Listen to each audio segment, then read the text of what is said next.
খাবারের শেষ পাতে চাটনি খেতে আমরা সকলেই ভালোবাসি। আর যদি সেটা বিয়েবাড়ি বা অনুষ্ঠান বাড়ির স্বাদে হয় তবে তো আর কথাই নেই।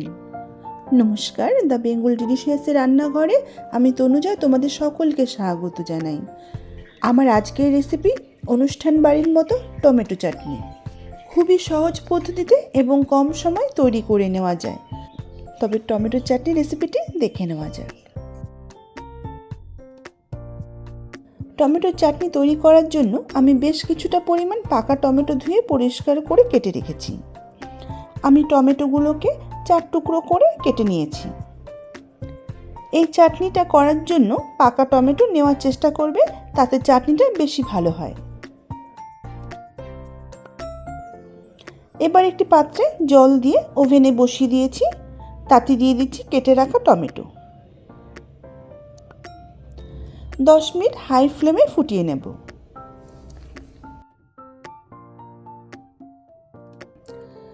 দশ মিনিট পর টমেটোগুলোকে নামিয়ে নিয়ে জল ঝরিয়ে ঠান্ডা করে নেব। টমেটোগুলো ঠান্ডা হয়ে গেলে মিক্সার জারে পেস্ট করে নেব।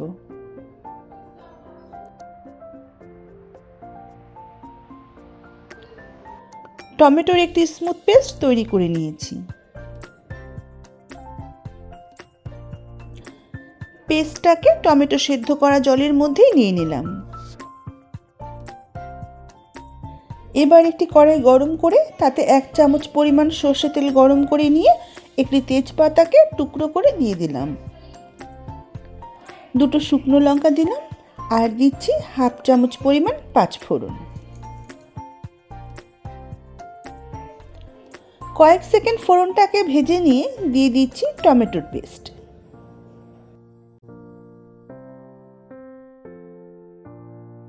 গ্যাসের ফ্লেম মিডিয়াম টু লো রেখে টমেটো পেস্টটাকে নেড়েচেড়ে নেব।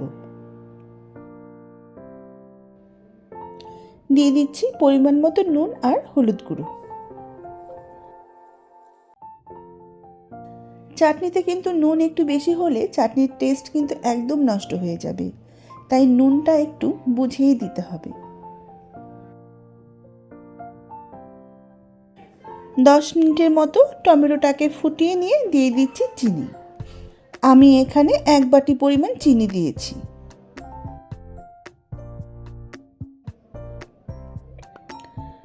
মিষ্টিটা নিজেদের স্বাদ অনুযায়ী দেবে।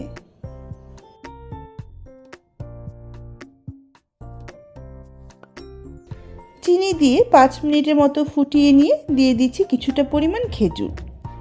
আমি খেজুরের বীজ বের করে রেখেছিলাম। দিলাম কিছুটা পরিমাণ কাজু আর দিলাম কিছুটা পরিমাণ আমসত্ত্ব। আমসত্ত্বটাকেও টুকরো করে কেটে নিয়েছিলাম। দিয়ে দিলাম কিছুটা পরিমাণ কিশমিশ। কিশমিশটাকে আমি ভিজিয়ে রেখেছিলাম। আর এইসব তোমরা কম বা বেশি তোমাদের পছন্দ মতোই দেবে। এবার দিচ্ছি তেঁতুলের পাল্প। তেঁতুলটাকে জলে ভিজিয়ে রেখে চটকে জলটা দিয়েছি। আমি লো টু মিডিয়াম ফ্লেমে আরও 5 মিনিট চাটনিটাকে হতে দেব। ততক্ষণে একটি মশলা বানিয়ে নিচ্ছি। একটি কড়াই গরম করে তাতে 2 শুকনো লঙ্কা আর একটি তেজপাতা দিয়ে একটু নেড়েচেড়ে ভেজে নিচ্ছি। এবার দিয়ে দিচ্ছি 1/2 চামচ পরিমাণ পাঁচফোড়ন আর 1/2 চামচ মৌরি। মশলাগুলোকে লো ফ্লেমে ভেজে নিয়ে ঠান্ডা করে গুঁড়ো করে নেব। একদম মিহি গুঁড়ো করার দরকার নেই, একটু দানা দানা রেখে গুঁড়ো করে নেব।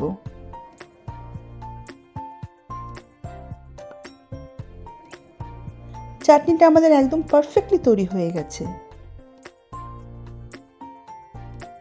গ্যাসের ফ্লেম অফ করে ভাজা মশলার গুঁড়ো ছড়িয়ে দিয়ে নেড়ে চেড়ে মিশিয়ে নিয়ে ঠান্ডা করে সার্ভ করে নেব।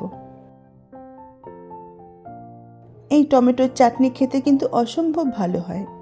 তোমরা একবার এই পদ্ধতিতে বানিয়ে খেয়ে দেখো, তোমাদের ভীষণই ভালো লাগবে।